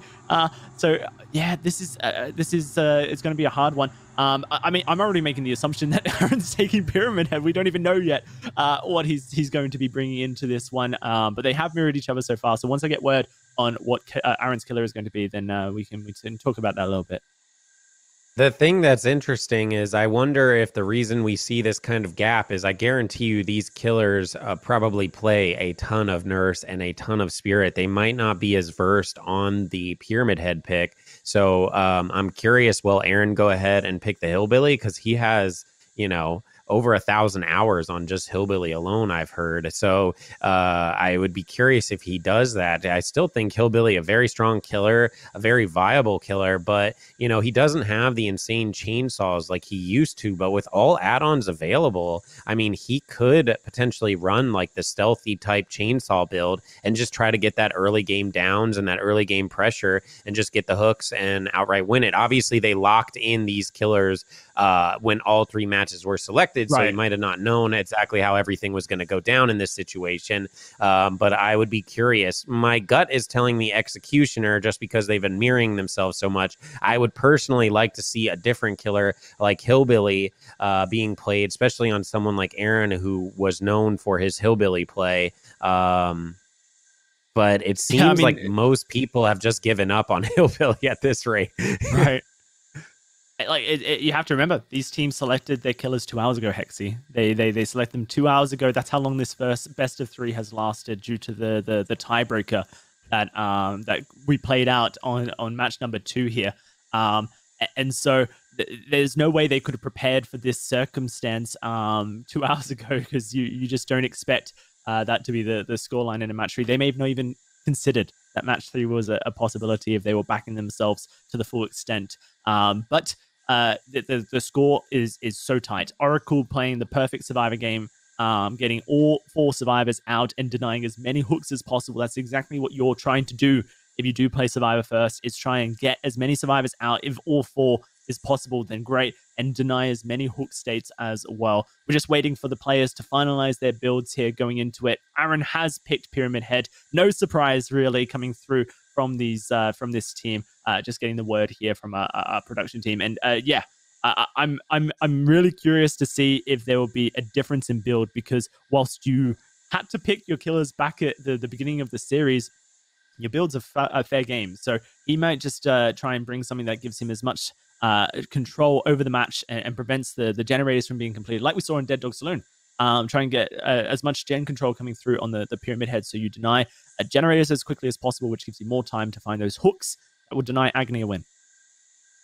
I think he should go with gen slowdowns as much as possible and a no-ed in the back pocket, just because it would be so scary to deal with at the end of the game. Because if he can pretty much just get a few hooks and then get one kill at the end, it's a GG for him. So slow down the game early on, try to get his footing, and just in case he has a no-ed in the back pocket where he can just shove the kill. I've been seeing the Rancor getting picked, and I while I do like it because of the information and the kill potential at the end, I almost feel like you'd get a little more value off of a no-ed over a Rancor pick, just being able to down multiple people in that situation. And it's so terrifying to deal with that. If you notice, the team started just playing all willy-nilly because they know no no-ed was in play, where they don't have to worry about getting the one shot. And, you got to get hit twice. Whatever, hit me one time. I don't give a crap. I'm going to, I could still do all this stuff. I'm chilling. So I like that no-ed comes in, especially knowing these teams are so good. They're going to be slamming down the gens.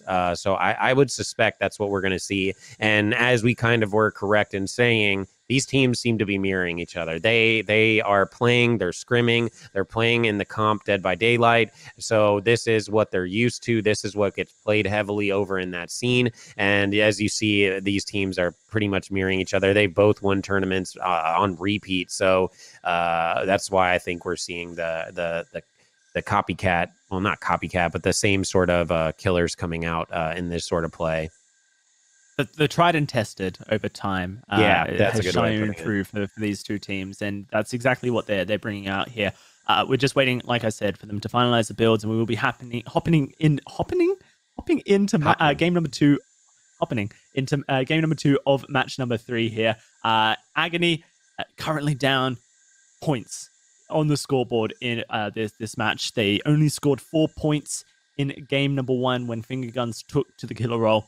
And Oracle able to get the 4-man escape, awarding them the full 18 points as well. So what we're expecting to see here from Aaron is purely just camper survivor out. And that sounds really boring as an anticipation here. But if you are able to get the one hook onto the survivor and secure their kill as quickly as possible, that denies 2 points from the survivor team, because they can't get those 2 points for that survivor escaping.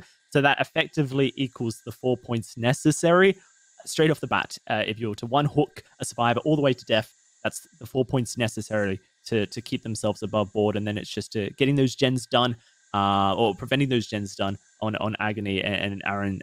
He just needs one hook after that to win. So it's kind of nuts how much of an advantage they generated for themselves here in the first half of their match here. So we're really looking to see exactly how Aaron decides to go for that. Shelter Woods is a map where the basement always spawns in the shack. So for Agony, I think they cannot afford at all to be playing around the shack side of the map at the start of the game. They need to play as far away from it as possible, which will give their team as much possible chances to find and unhook onto the first unfortunate survivor that may go down in this series.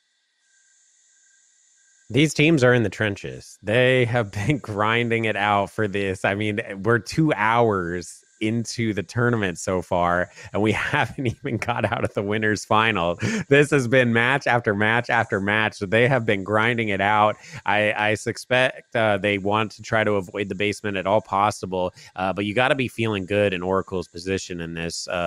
As long as he can get, I would suspect, and this is what I'm going to assume, he's going to try to get it down, and then he'll immediately try to find someone, and then he's going to basically like hard patrol or hard camp that even, and he pretty much guarantees themselves the dub here. And that's just the nature of how this game plays out, with how we're doing it and how we want to spectate it. We can't, the only way to solve this problem, right, is to run both teams at the same exact time so they don't know each other's scoring. But unfortunately, because we want to be able to spectate everything, the second team that goes always has a slight advantage knowing where they are with their points and how much they need to score. And if they can point count throughout the match, obviously this does give them an advantage. And thankfully for them, this isn't the closest one. Normally in a closer situation, it might be a little bit harder to keep track exactly where your points are, exactly where the enemy points are. But in this situation, they know 4, right? 4. I just need to get 1 kill that denies 2 points, and I need 2 hooks, and I pretty much win this. So even if he gets 1 hook and kill, that's basically denying that out and giving him 2 points, which would equal a draw. So it should be pretty much a freebie for them. I see Aaron being able to get that, but you know, I also wouldn't have expected Agony to not score that many points like they did this time around. So I mean, who knows? I mean, it's anyone's game. Maybe they just come in and they pull out all the stops, and maybe, you know, Aaron isn't as versed on the executioner. Maybe, you know, executioner is his weak point, right? We see a dominant spirit, we see a dominant nurse. He might not have a dominant pyramid head.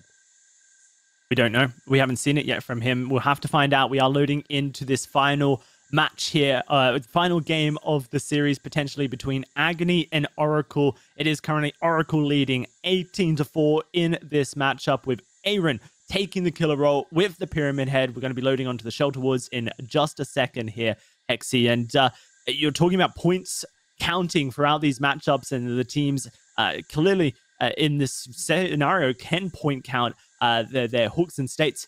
If Agony had just got the point counting right back on the Thompson house, the series would have ended 2-0, and they would have been heading to the grand finals. Now they find themselves backed up against the wall as they have to try and play the absolute perfect Survivor game. They've done it once before. Can they do it again is the real question we're asking for them. There is Aaron tries to hunt down an Agony. Doesn't end up spotting Dr. Rock. Good little snake around the corner there, which is nice. And it does look like he's going with the Noed Rancor for the end. That's probably just end game pressure, make it as dangerous as possible. Does have the rune in play as well. Is going to spot Dr. Rock there and immediately be in the first chase. And this is not a good sign at the start of the match here. Corrupt and Ruin already engaging in first chase. They're going to be doubling up on the generator. And this generator is going to fly with the Prove Thyself enabled there. Life giving some distance here to Dr. Rock in the shack as he tries to make some distance away from the shack. We talked about it earlier that if there's one position you don't want to go down in this map, it's the shack. It is just not a place you want to be. Oh, no way. So the wave of the attack catches him at the end. He dodges out the initial bit and then runs into the wave. Now he's rolling the pallet straight on into Aaron's punishment of the damned. And I'll be damned if Aaron can't make it to the shack here. It seems like it's in range. We'll have to see exactly what does come down. No, he's just taking the hook in the jungle gym, and how's he going to play it? That's the real question. Does Aaron want to play a game of honor, or is he going to just take the points here versus the Agony? Looks like he's setting up a trail right around the entirety of the jungle gym. This is your cage, Dr. Rock. I would assume he's going to play somewhat near. I think he has room to kind of move around at the start here, but as the game starts progressing, I see we'll start seeing a little bit of a difference of play where he's going to really start contesting the hooks, but he still has Rune enabled. He can kind of move around, shove them off those generators that are being completed. He knows, okay, well, if they get the save, that's another hook for me. And basically, if he can just get one more hook and then a death, he pretty much wins this now for his team. So, and makes quick work of light. That's basically the mind games there, where if he jumps it, he flings, and if he doesn't jump it, he just M1s it, and that's really difficult to deal with versus the executioner. Does look like he breaks off of Nightlight, possibly heading back towards the hook. Hard to see with the pyramid head. Yeah, you can't see his point of view when the pyramid is blocking our cameras. Finger Guns now engaged in the chase, has just come off playing the pyramid head here for Agony. Oh, beautiful dodge coming through. Does get tormented up, however, which now allows for a cage to happen, but time has been won. And I was just wanting to note, Hexy, that the pacing of this game has just been so different so far coming through from this team. Hex Ruin will get cleansed, and I've just noticed that the add-ons are a little bit different as well coming through on this. It looks like an Oblivious status effect being applied on the trails, and so that's why we saw Aaron basically linking up the jungle gym with a trail, because if the survivor does step onto it, they become Oblivious. Notarius means no borrowed times on hooks, so you basically can deny that completely from your opposition as well. That was a super good attempt on the juke there for Finger Guns. He tried to mind game it, gave him the notification by going in the trail that he was there, and then tried to snap back. And unfortunately, Aaron did not fall for that, so he does get caught there. And this is pretty much where we're going to see it, right? All he needs is Either all he needs is a kill now at any point, or 3 more hooks here, and he pretty much just outright wins it. So they do have 2 generators done. The Ruin is still in play, I believe.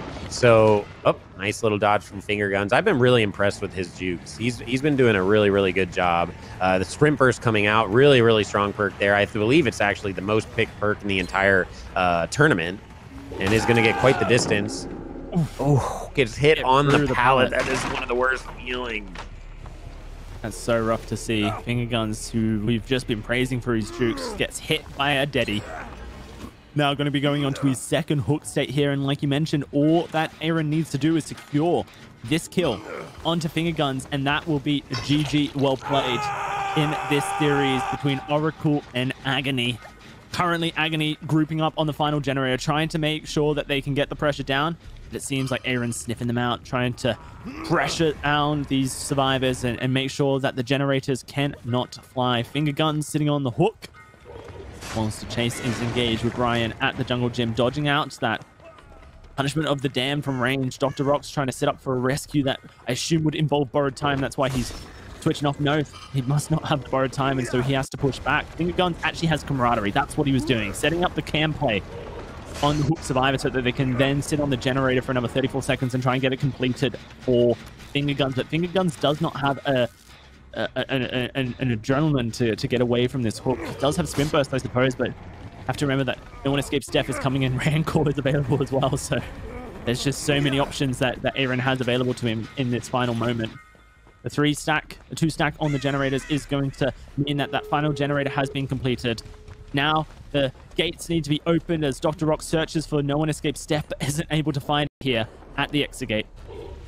This is very much still winnable for them. Now, it's going to be really difficult because obviously Aaron is aware, and he's basically just going to patrol out the hook very aggressively, and he has the no-ed enabled. And this is kind of where we were saying if he can play the match out normally, and then if he needs to, has that available. I'm assuming he'll just cage this. Yeah, that'll send. That's going to give him another point there, and it should I mean, it's a tie no matter what, even if they get all out, and it looks like Finger Guns will not be able to get away, and that will be a GG for Oracle.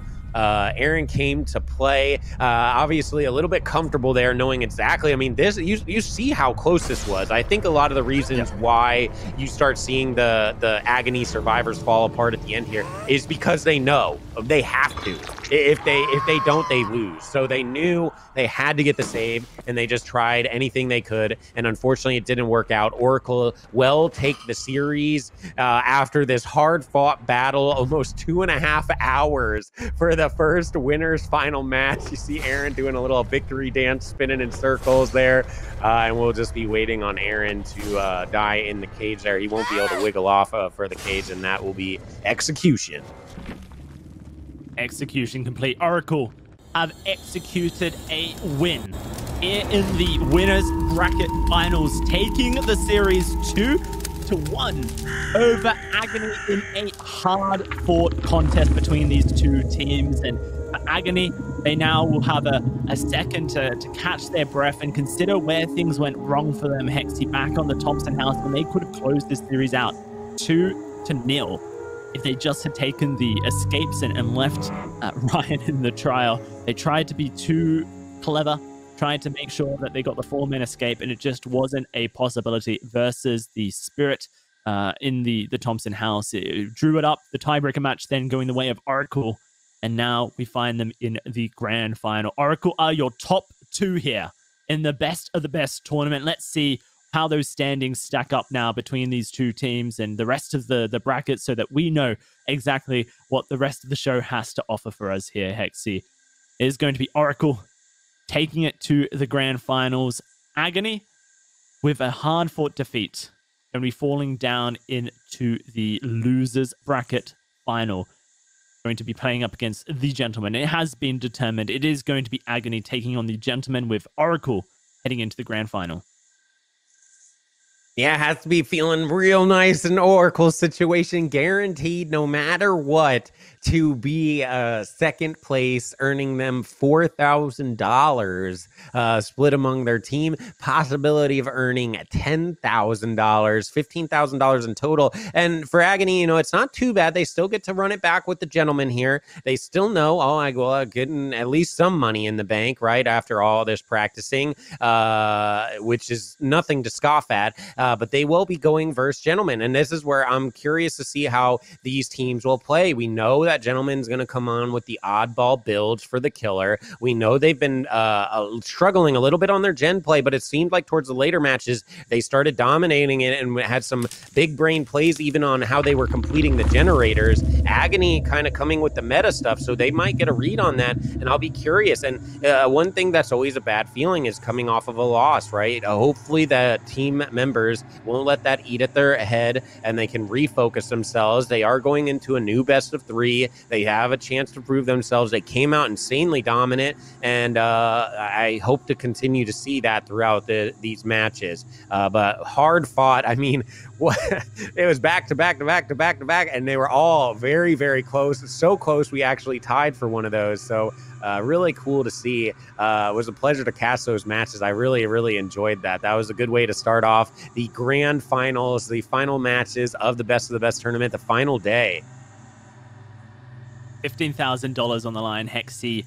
Oracle have made their way through the grand finals. Now Agony dropping down to play the gentleman in just a few minutes. We'll have to see if Otstarver, the mad scientist, has enough in his big brain to break the meta of these competitive teams, or if Agony will refine their feet and sweep the gentleman off of theirs. We're chucking it to a quick break, but when we do return, it is going to be the losers bracket final between Agony and gentleman.